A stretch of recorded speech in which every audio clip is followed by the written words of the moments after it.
말씀 보겠습니다. 예루살렘 성벽 재건, 도시 재건이죠, 그죠? 이 큰 일을 느헤미야가 시작했는데 지금까지 난관들이 굉장히 많았습니다. 그 외부적인 그 난관은 전쟁하겠다, 무력 행사죠. 그런 위협을 당하게 됐고, 또 내부적으로 갈등이 있었죠. 부자들이 가난한 사람들한테 돈을 빌려주고 이자를 받았거든요. 그래서 성경에는 이자 받지 말아 했거든요, 동족끼리는. 그래서 갈등이 생겨서 굉장히 위태로웠는데 그 문제도 잘 해결을 했습니다. 그 다음에 또 온 건 뭐냐면 이제 문짝만 달면 되는 이제 이런 순간인데 온호 평지에서 만나서 회담을 하자 그러죠. 회담을 하자. 그래서 사실은 이제 느헤미야를 불러내서 살해 죽이려고 하는 음모였어요. 그런 위기가 있었는데 느헤미야가 알아차리고 안 갔죠. 일하는데 바쁘다. 문짝 달아야 된다 해가지고요. 자, 그 다음에 또 어떤 일이 있었습니까? 스마야라고 하는 거짓 선지자를 통해서 이제 느헤미야한테 말하는 거죠. 적들이 너를 죽이러 온다. 그러니까 저 모니터 안 되면 좀 고쳐야 나중에 앞에 보이는 모니터. 적들이 너를 죽이러 오니까 피해야 된다. 그럼 어디로 피하느냐? 성소로 피해라, 성소로. 그래서 성소라고 하는 데는 구별된 장소잖아요. 제사장만 들어가는.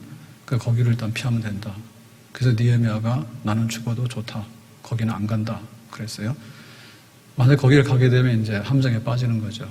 왜냐하면 율법을 범하고 또 성소를 범하고 그러니까 이제 느헤미야가 문제 있는 지도자가 되니까 하던 일을 이제 못하게 되는 거죠. 자, 이제 이런 위기가 있었어요. 그런데 오늘 15절 말씀해 보니까 굉장히 반갑고 기쁜 소식이 있습니다. 자, 15절을 다시 보겠습니다.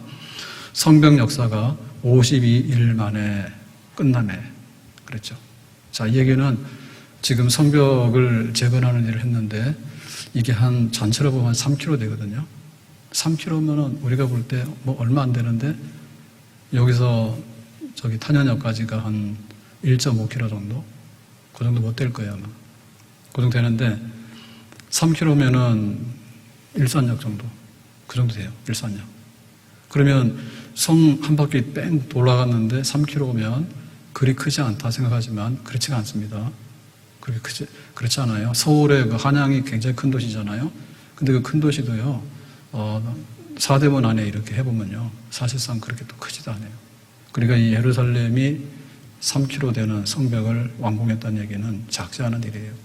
근데 이 일을 이제 끝냈는데 이게 얼마 걸렸냐면 52일.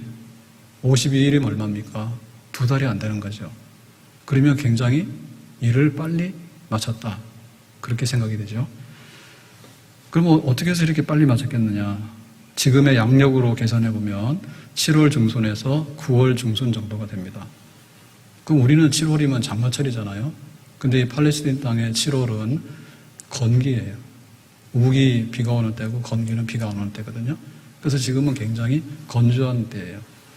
날씨가 덥긴 하지만 그런데 비가 오지 않기 때문에 그냥 계속해서 공사를 할 수 있는 그런 조건을 가지고 있거든요. 아무튼 간에 52일이라고 하는 짧은 기간 안에 상상치도 못했던 예루살렘 재건이라고 하는, 이거는 바벨론 군대가 파괴시켜가지고 그대로 방치되어 있었잖아요. 그래서 이제 150년 동안에 황폐된 이 도시를 다시 재건하는 그 일이 불과 52일 만에 다 완공이 되어졌다. 이런 얘기입니다. 그럼 이 얘기는 뭘까? 이 얘기 끝냈다는 얘기는요, 성공했다는 얘기잖아요. 그러니까 이 얘기는 하나님의 기적이고 하나님의 도움이었다. 이렇게 보겠습니다.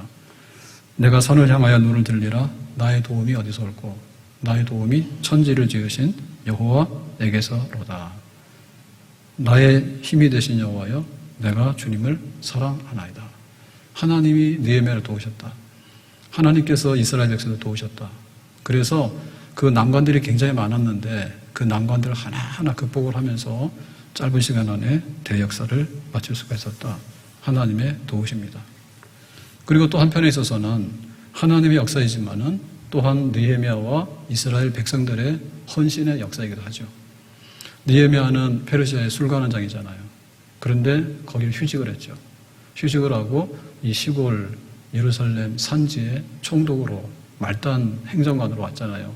그게 헌신이잖아요. 자기의 그 총독의 월급을 받지 않았잖아요. 지방세를 거두면 그 월급을 다 받거든요. 근데 오히려 월급은 받지 않고 자기 돈을 써가면서 이 공사를 진행했죠. 굉장히 헌신적으로 했죠. 그리고 백성들도 굉장히 가난했어요. 그런데 가난해가지고 뭐 이자를 갖다가 빌려 쓰고 그러니까 나중에 돈을 못 갚으니까 또 기근도 오고 해가지고 자기 아들, 딸들을 노예로, 노동력으로 팔아야 되는 그런 상황도 왔잖아요. 그랬는데 먹고 살기 힘들지만 백성들이 헌신에 헌신을 거듭해가지고 그러니까 월급 없는 자원하는 무임 노동으로 이 일을 하는 거죠. 그러니까는 백성들의 헌신이 굉장히 큰 거죠. 그래서 우리 교회도 보면 하나님의 기적이 우리의 기적, 우리의 기적이 하나님의 기적 그러는데 이 둘은 손이 맞아야 돼요. 하나님께서 역사 안 하시면 우리가 아무리 발버둥 쳐도 안 되는 거고요. 그런데 하나님께서 역사하시더라도 우리가 아무것도 안 하고 그냥 감나무 밑에 누워가지고 입이나 벌리고 있으면 감이 글로 안 가요. 그래서 하나님의 손이 우리의 손, 우리의 손이 하나님의 손, 하나님의 열심이 우리의 열심, 우리의 열심이 하나님의 열심, 하나님의 능력이 우리의 능력, 우리의 능력이 하나님의 능력. 그래서 이 두 가지가 마주쳐야 된다. 내게 능력 주시는 자 안에서라고 할 때도 그 안에서라고 하는 것은 연합이잖아요. 그러니까는 하나님이 하시는데 우리가 잠폭으로 하나님을 붙들고 그래서 서로 간의 협력 관계, 연합의 관계가 이루어지면 이런 역사가 나타나게 되는 거죠. 그래서 여기서 보면은 그 특징적인 건요. 왜 이렇게 빨리 됐는가를 이제 기후가 비가 안 오는 관계였다. 혹은 백성들의 헌신이 있었다. 이제 이런 얘기를 할 수 있고 하나님 도우셨다고 할 수 있는데 우리가 또 하나 눈여겨봐야 되는 건 뭐냐면 굉장히 어려움이 첩첩산중이었어요. 그래서 이게 더 빨리 된 거예요. 우리가 생각할 때 어려우면은 하지 말아야죠. 어려우면 진도가 덜 나가야 되죠. 우리가 이런 생각을 하잖아요. 근데 그게 아니라 오히려 반대예요. 오히려 어려우니까 더 하나님께 의지하고 어려우니까 이거 못하겠다. 그러니까 죽을 힘을 다해서 하자. 젖먹던 힘을 다해서 하자. 이렇게 된 겁니다. 그래서 우리가 우리의 능력이 나타날 때는요, 한가할 때 나타나는 게 아니고 어떤 우리에게 막 초인적인 그런 게 나타나잖아요. 그러면은 비상시에는요, 비상적인 힘이 발동해요. 그래서 하나님의 역사는 편하게 되는 역사가 아니라 우리가 난관이 많고 어려움이 많으면 많을수록 하나님을 더 의지하게 되고 그러면 하나님께서 우리에게 더 많은 은혜를 주시고 그 결과로는 놀라운 기적의 역사가 우리 안에 나타나게 될 줄로 믿습니다. 바울이 재판받기 위해서 로마로 가는 배를 탔죠. 근데 그 배가 그냥 간 게 아니라 태풍에 휘말려가지고 보름 동안 표류를 했잖아요. 그랬더니 저쪽에 이탈리아 쪽에 멜리데 섬에 가지고 걸려가지고 상륙을 했잖아. 그러니까 지중해 동쪽에서 이쪽 서쪽까지 오는데 항해를 할 때보다도 태풍에 떠내려오니까 훨씬 더 빨리 왔다고. 그 대신에 죽을 고비는 넘겼죠. 그러니까 우리가 하나님의 그 일은 좋은 환경에서 하는 게 아니라 오히려 더 어려운 환경에서도 잘 될 수 있다. 그렇게 보겠어요. 바울 같은 경우에도 내 능력이, 하나님의 능력이 언제 나타난다고요? 너에게 온전할 때, 온전하다. 언제요? 네가 사탄의 가시를 가지고 있고 약할 때. 내 능력이 너에게 온전하게 나타나는데 바울이 병을 가지고 있을 때 그리스도의 능력이 바울에게 온전하게 나타난다 했거든. 그건 뭐냐면 너무나 가시가 괴로우니까 바울이 하나님께 더 의지하고 하나님께 기도를 하는 거예요. 그러니까 바울에게 그 약한 것이 오히려 더 강한 것이 되고 더 하나님의 은혜에 기름 붓는 역사가 더 강력하게 나타났다. 그렇게 보겠어요. 그래서 이 52일 동안에 이 완공이 되어졌다는 얘기는 하나님의 기적이고 또한 백성들의 기적이다. 근데 그 백성들의 기적이 나타날 때는 오히려 난관이 많고 어려운 게 많으니까 정말 죽기로 하나님께 의지하고 믿음으로 나갔더니 하나님이 기름 부어주셨다. 이렇게 볼 때 우리가 해야 될 사명도 이와 같은 모습으로 감당하게 될 수 있는 줄로 믿습니다.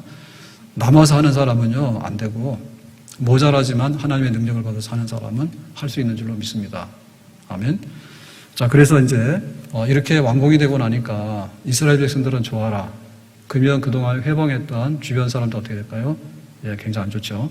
자, 16절에 보니까 이렇게 기록합니다. 우리의 모든 대적과 주위에 있는 이방 족속들이 이를 듣고 다 두려워하여 크게 낙담하였으니 그랬죠. 그러니까는 두려워하고 낙담했는데 이거는 그동안에 이거를 방해했던 주변 사람들이에요. 주변 사람들이에요. 그 주변 사람들은 그 완공되는 그 역사가 너무나 자기들에게는 싫었어. 왜냐하면 자기들이 기득권을 가질 수 있는데 어느 날 느헤미야가 와가지고 그 다음에 예루살렘이 회복되어지면 자기들은 여기 얼씬도 못하게 되고 그러니까 자기들의 영향력도 없어지게 되고 자기의 사업장도 없어지게 되고 뭐 자기의 어떤 이익관계가 다 사라지게 되니까 결세적으로 반대했던 거 아니에요? 그러니까 이제 이 사람들은 이제 안 된 거죠. 안 된 거죠. 자, 그래서 안 되는데 어떻게 안 됐는가 하니 이 완공됐다는 소식을 듣고 원래는 이제 축하를 해줘야 되잖아요. 근데 원수들은 축하가 아니라 두려워하고 낙담하였어요. 두려워했다는 얘기는 뭐냐면 하나님의 그 역사를 보니까 부정할 수가 없어. 야, 정말 상상도 못한 일들이 일어나네. 그렇게 해가지고 막 이렇게 스스로 그냥 이렇게 막 이렇게 약해지는 상태죠. 그리고 마음이 낙담이 됐다 이죠. 낙담이라는 얘기는 마음의 그 기운이 쭉 빠져가지고요. 그동안에 방해를 많이 했는데 아무리 방해를 하더라도 이제 안 되는구나. 예? 그렇게 해가지고 스스로 어떤 그 자기들의 어떤 자존심 막 이런 게 이제 무너져 내리는 거죠. 자존심이 무너져 내리고 그 다음에 자기들의 어떤 그 자신감 막 자기들이 방해하면 뭐가 될 줄 알았는데 아무리 뭘 해도 끄떡도 안 하고 이렇게 예루살렘이 탁 재건되는 걸 보면서 한편에는 두렵고 또 한편에는 낙심하고 한편에는 자기들의 신세가 처량하고 이제 이런 게 된 것이에요. 그래서 이제 이 사람들이 어떻게 했는가 하니 하반부에 보니까 이렇게 기록합니다. 그들이 우리 하나님께서 이 역사를 이루신 줄을 알미니라 그랬죠. 그러니까 하나님의 역사인데 하나님의 역사를 누가 알았다고요? 그들이. 그러니까 지금 이스라엘 백성들이 하나님의 역사인 것을 아는 것은 당연지사죠. 야, 하나님께서 우리를 도우셨어. 그러니까 이제 우리는 그걸 고백하고 우리는 그걸 막 즐길 거 아닙니까? 하나님의 역사라고. 근데 이제 이 사람들, 방해했던 산발랏이나 그 다음에 주변에 있는 사마리아 사람들과 주변에 있는 여러 사람들은 너무나 거기에 대해서 뭐냐면 인정하고 싶지 않은 것을 드디어 이제 인정하게 된 거예요. 이거는 우리도 인정한다. 나도 인정하는데 이거는 하나님의 역사다. 그러니까 뭘까 이거는? 이거 완전히 뭐냐면 그 하나님을 인정하게 되는 거고 하나님께 항복하는 거죠. 하나님의 역사는 우리가 막을 수가 없는 거야. 우리가 아무리 해봐도 하나님은 정말로 계시는 것 같아. 그러니까 여기 150년 동안 황폐됐던 이 도시가 뻘떡 일어서가지고 느헤미야 같은 사람이 와가지고 이 가난하고 힘없는 백성들 몇을 데리고 도시를 재건하는 일을 하다니 이거는 하나님 역사지. 이거는 우리가 부정할래야 부정할 수가 없는 거야. 그래가지고는 완전히 이제 거기에 대해서 고백을 하게 되고 굴복을 하게 되는 그런 역사가 나타나게 된 거죠. 그래서 우리가 이걸 보면 완전히 반대예요. 지금 느헤미야와 이스라엘 백성들은 죽을 고생을 했는데 완공이 되니까 좋아라는 거고. 그 다음에 이거를 회방하고 막 위협했던 사람들은 자신만만했잖아요. 야, 니들이 무슨 힘이 있어서 돈 드는 일을 하냐? 니들이 무슨 기술이 있어? 니들이 성벽을 건축하게 되면 여호가 올라가도 무너지겠네. 그리고 우리가 군사들을 거느리고 와서 확 치면 니들 다 죽어. 그러니까 지금까지는 굉장히 자신만만하고 막 어떤 막 힘을 뽐내고 자기들의 뭔가를 막 자랑하고 막 이런 거에 넘쳤잖아요. 그랬는데 지금 뭡니까? 완전히 이제 자빠진 거죠. 완전히 코가 빠진 거예요. 그래가지고는 고개를 들 수가 없어. 우리가 하고자 하는 일이 안 되고 느헤미야가 하고자 하는 일이 됐기 때문에. 그래서 완전히 뭐냐면 상황이 반대가 됐다. 이걸 뭐냐면 역전이라요. 상황이 뒤바뀌는 거예요. 월요일날 임시 공휴일이었죠.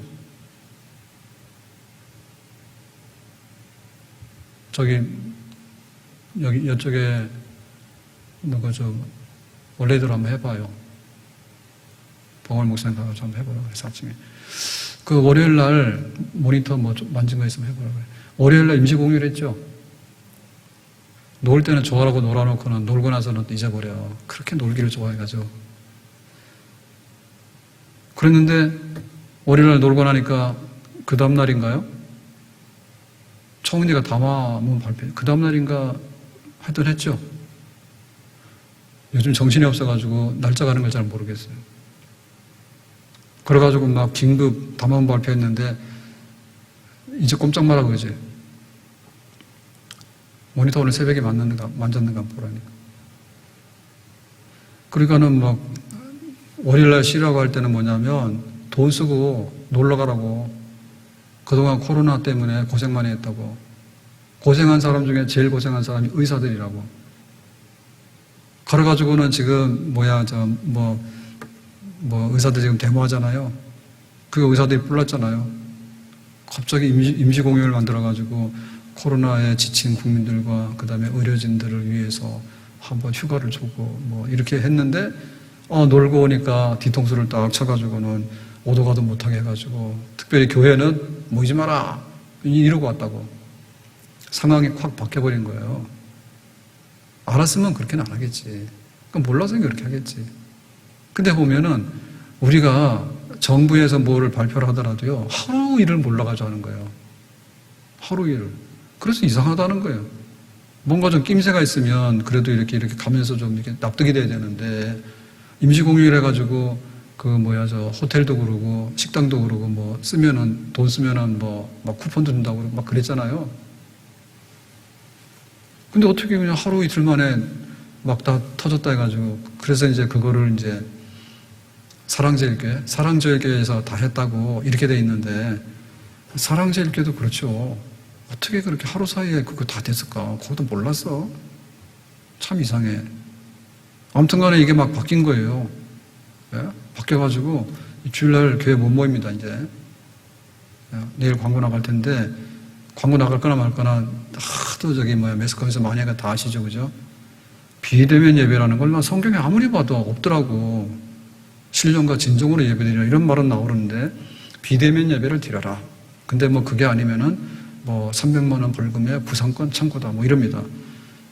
그래서 아무리 연구해도 비대면 예배를 잘 모르겠더라고. 그래서 물어봤더니 우리가 익숙하게 하고 있는 영상 예배랍니다. 그래서 방울 목사님은 저보다 좀 더 알더라고.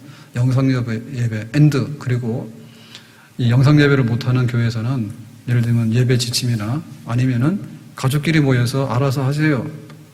집에서 알아서 예배 드리세요. 그게 비대면 예배래요. 그거는 금지 안 한대. 그것만 허락한대. 그리고 교회 모여서 하는 거는 안 된다. 이렇게 돼. 그래가지고 또 이렇게 딱 정신이 지금 혼미해요. 혼미. 그래서 그러면은 이제 우리는 영상 예배인데요. 우리는 영상 예배 할 수 있으니까 해야 되잖아요.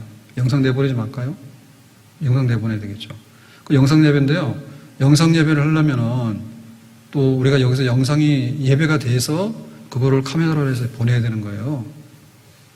근데 아무리 봐도 그 총리 정부에서 발표한 데는 비대면 예배라고 나오지 다른 건 없어요.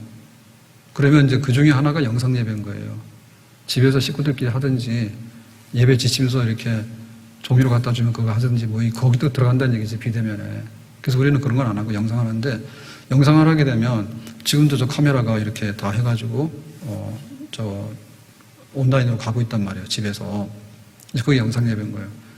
그러면 이게 지금 이렇게 모여서 하고 있을 때 여기 와서 앉아있으면 안 된대. 고양시에서 전화 왔어. 주일날 교회 방문해서 그렇게 하고 있는지 안 하고 있는지 확인할 겁니다. 뭘 확인하는데요? 여기 교인들 있으면 안 된다고요. 집에서 영상 예배니까 여기 있으면 안 된다. 그러면은 누가 있습니까?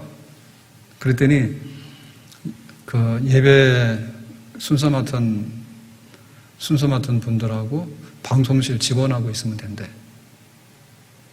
그러니까 저는 여기 빈 예배당을 향해서 설교를 해야 되는 거예요. 그래서 내가 안 한다 했어요. 안 한다 했어요. 전화까지 해가지고 여기 앉아있으면 안 된대. 거기다 한 게 아니라 안 한다는 말은 저 혼자 한 말이에요. 나 그런 예배를 못 드리겠다. 어떻게 그게 예배냐. 못하겠다네. 그래서 다 수소문을 해봤어요. 고양시에서는 그렇게 말하는데요. 방송에서는 비대면 예배로 하라잖아요. 대면 예배 안 되고 비대면이잖아요. 그게 끝이에요.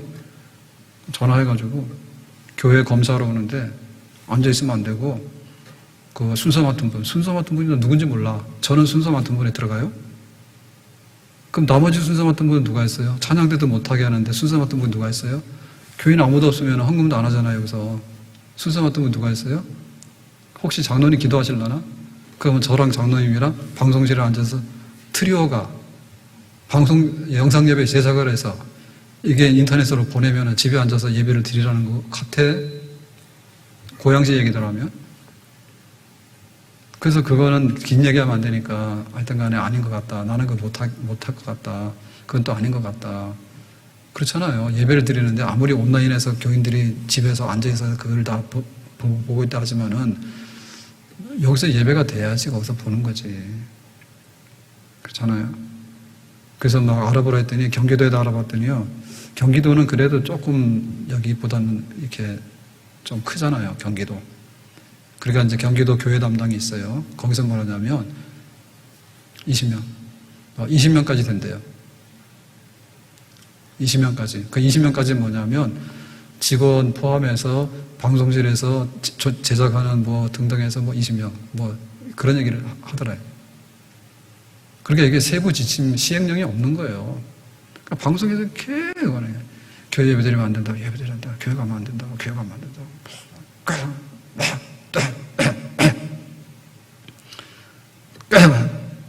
이건 뭐랬죠? 개가 씹는 겁니다. 개가 가는 거예요. 도대체 뭐 어떻게 하라는지를 몰랐어.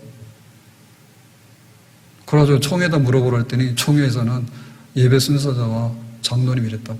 그럼 개척교회는 장로님 없고 장로님 많은 데는 100명, 200명도 되죠.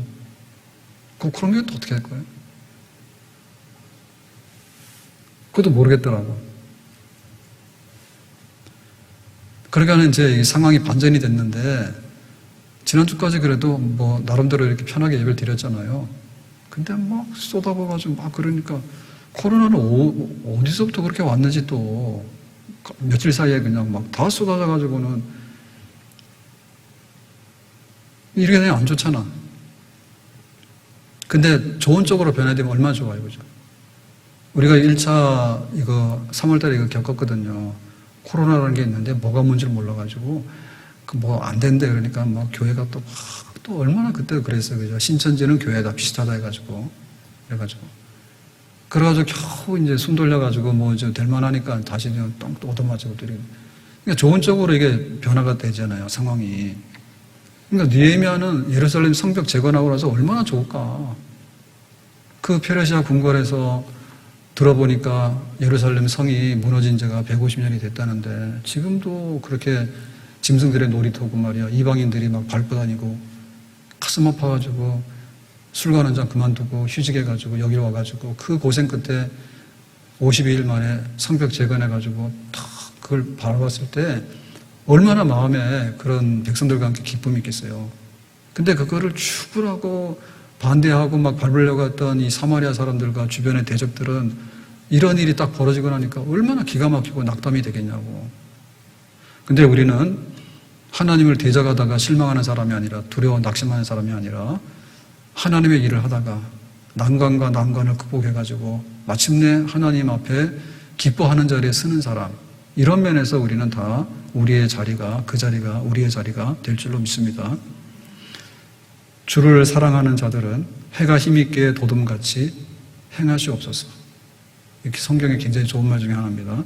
주님을 사랑하는 사람들, 해가 힘있게 도둠같이. 해가 이렇게 올라올 때 이걸 아무도 못 막죠.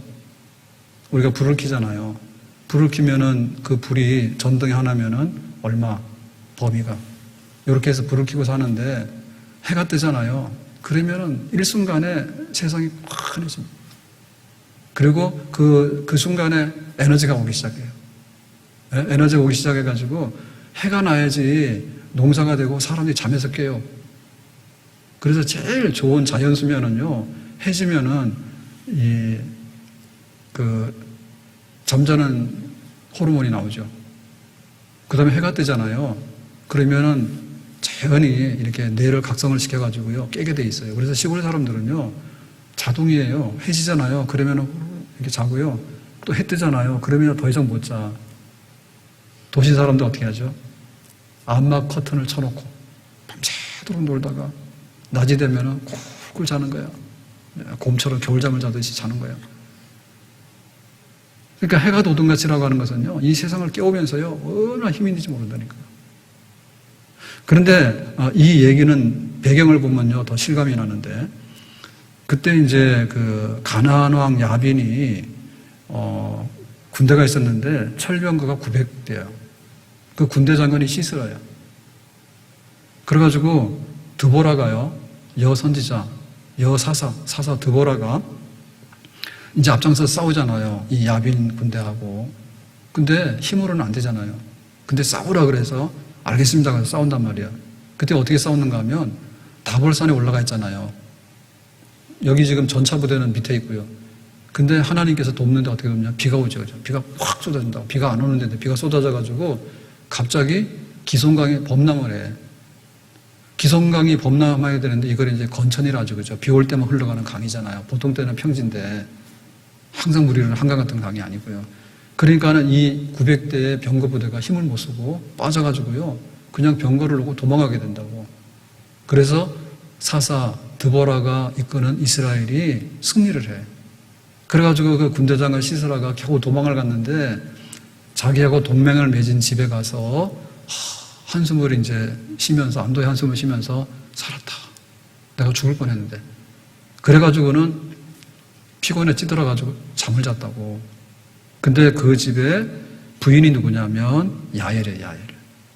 야엘이 이 시스라의 관자놀이죠. 머리 이마에다가요, 말뚝을 박아. 여자들은 그렇습니다. 남편들은 잠잘 때 조심하세요. 이 말뚝을 가지고 관자놀이에다 박아가지고요, 시스라가 그냥 죽어버려. 그래서 하나님을 사랑하는 자들은 해가 힘있게 도둑같이 하시고 원수들이 이렇게 망하게 하시고, 그러니까 여자의 손에 의해서 죽은 게 제일 불쌍한 거야. 제일 비참한 거고. 그러니까 뭐냐, 지는 석양이고 야엘 같은 여자지만은 떠오르는 태양이라. 하나님이 함께 하시는 사람의 손을 통해서 하나님이 얼마나 큰 영광을 받으시는가, 그걸 보여주는 거죠. 그러니까 우리가 믿음 생활하는 데 있어서 우리 앞날에 대해서 상황이 바뀌는데 어떻게 바뀌느냐 하면 좋은 쪽으로 극적인 역전을 이루는 그런 반전이 우리 앞에는 약속되어 있는 줄로 믿습니다. 아멘? 기도 뭐 하냐고. 눈물로 씨를 뿌리죠, 기도하는 게. 그렇지만 하나님께서 응답을 주시면은 기쁨으로 단을 거두게 되는 그런 우리의 미래가 찾아오는 줄로 믿습니다. 내가 하나님 의지하잖아요. 세상 사람들을 의지하다 보면요, 그 세상 사람들이 고목나무 쓰러져요. 부모도 떠나게 되고 친구도 떠나게 돼요. 그런데 하나님을 의지하게 되면 하나님은 늘 우리와 함께 하지만은 가장 마지막까지 우리를 도우시고 지키시는 분은 하나님 한 분밖에 없는 줄로 믿습니다. 우리의 미래가 뭐냐라고 할 때 느헤미야는 지금요 힘들지만은 이기고 나가는 거예요. 그러니까 무너진 예루살렘 도시를 재건하는 상황에 반전을 이루는데 영광스러운 반전을 이뤘고, 그거를 방해하던 적들은 더 이상 할 수가 없어가지고 무너져서 낙심하고 쓰러져가는 그런 초라한 모습으로 나중에 물러가고 말았다는 것이죠. 오늘 우리가 하나님의 일을 할 때 우리 마음에 좀 단단함을 가지고 우리 마음에 그런 스스로를 격려하는 게 있어야 되는데, 그게 뭔가 하면 미래에 대한 환상이에요. 믿음으로 나아가는 자는 하나님께서 그가 계시는 것과 상 주시는 이심을 믿어야 할지니라. 느헤미야가 이 일을 시작할 때는 시작은 굉장히 미약했잖아요. 근데 나중에는 심히 더 창대하잖아요. 다니엘이 시험 받잖아요. 너 기도하면 사자굴이야? 그래서 사자굴에 던져졌잖아요. 그랬더니 하룻밤을 무사하게 지내고 왔죠. 하나도 다치지 않았잖아요. 그래서 다니엘을 모함하던 사람들을 다시 던져놨잖아요. 니네들 사자가 안 무는 걸 보니까 다니엘은 죄가 없는 것 같아. 니네들 들어가서 딱 던지니까 어떻겠습니까?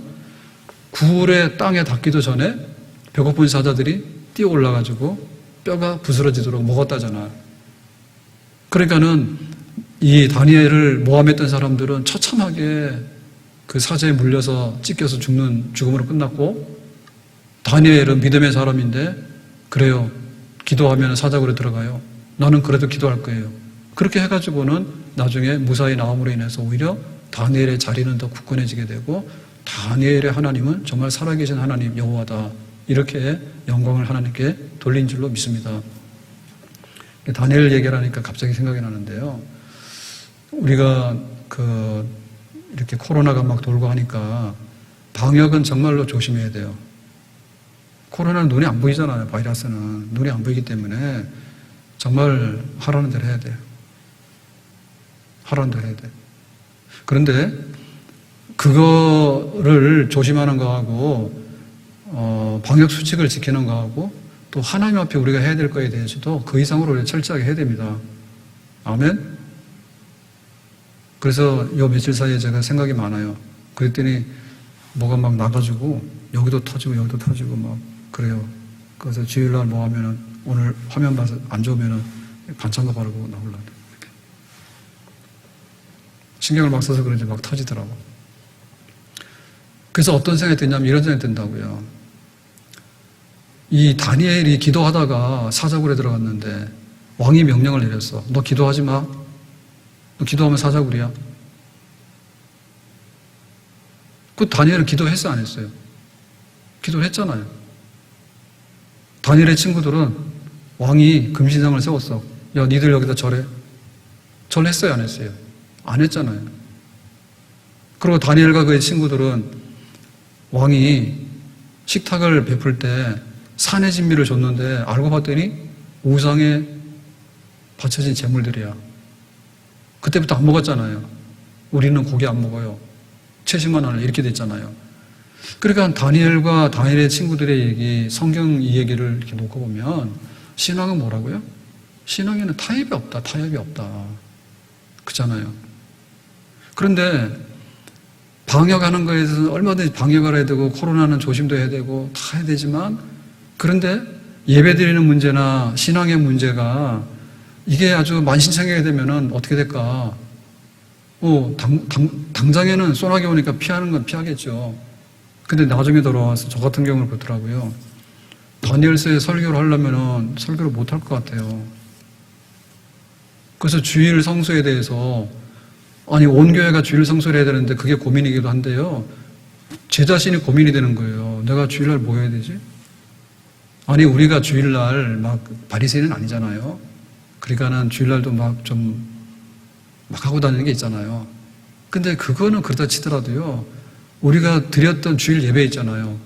7시 반이면 교회가 예배를 드렸고 9시면 예배를 드렸고 11시면 예배를 드렸단 말이에요. 근데 이 예배에 대해서 이제 뭐 영상으로 하라든지 혹은 영상으로 하더라도요. 내용을 알고 보면은 아무도 없어요, 여기에. 근데 방송실에서 제작해가지고 여기서 말해가지고 이렇게 해가지고 내보내라? 나는 내 양심상 못할 것 같더라니까. 아니 방송에서는 다 하잖아요. 아나운서가 여기 지금 뉴스데이크 다 진행하고 하잖아요. 그건 뉴스니까 하는 거지. 하나님께 드려지는 그 예배는 식은 밥 하면 안 되지. 안 그래요? 우리가 식품이랑 좀 다르다니까요. 식품은 냉동식품에다가 막 해서 한 달 지나고 막 먹고 이렇게 하잖아요. 그런데 하나님 앞에 예배드리고 하는 것은 우리가 아무리 부족하다 하더라도 예를 들면 온라인 가상 공간을 우리가 인정한다 칩시다. 그런데 하더라도 원 예배의 자리가 없는데 그래서 그랬어요. 그래서 그러면 목사님하고 누구하고 예배 드려야 되는데 그랬더니 교역자들하고 예배를 드려야 된대요. 방송실에서 카메라를 찍고 그래서 그랬어요. 그러면 교역자는 교인이 아닌데 내가 알기로는 교역자는 교인이 아니거든요.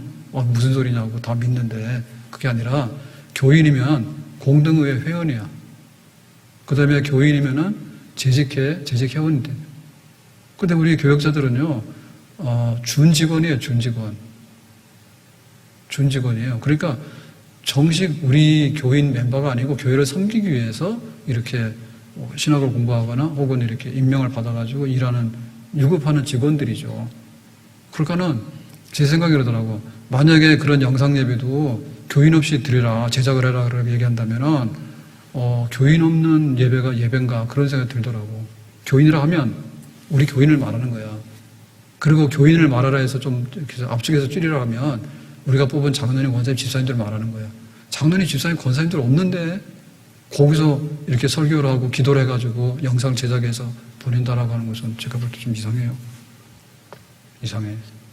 그러니까 우리가 정신을 바짝 차려야 되는데 처음에 모를 때는 그냥 허겁지겁 하는 대로 막 했잖아요. 근데 이것도 뭐 8개월째 들어갔는데 그러면 내 신앙 어떻게 지키고 우리 교회가 예배를 어떻게 드릴래? 라고 했을 때 좀 그렇잖아요. 그러니까는 어떻게 그 신앙을 지킬 건가, 마지막에 결과를 낼 건가에 대해서 하나님 앞에서 할 거를 똑바로 해야 되겠다. 다니엘은 내 신앙의 양심상 기도를 버릴 수가 없어요. 그러니까 사자굴소에 들어간 거예요. 그러니까 하나님께서 건져내신 거예요. 기도 뭐하러 해? 왕 명령을 따라야지. 총리가 그거를 막 고자질했던 사람들 있잖아요. 참소했던 사람들. 그 사람들은 사자굴소에 딱 던져지니까 하룻밤이 아니라 그냥 들어가자마자 다 먹혔어.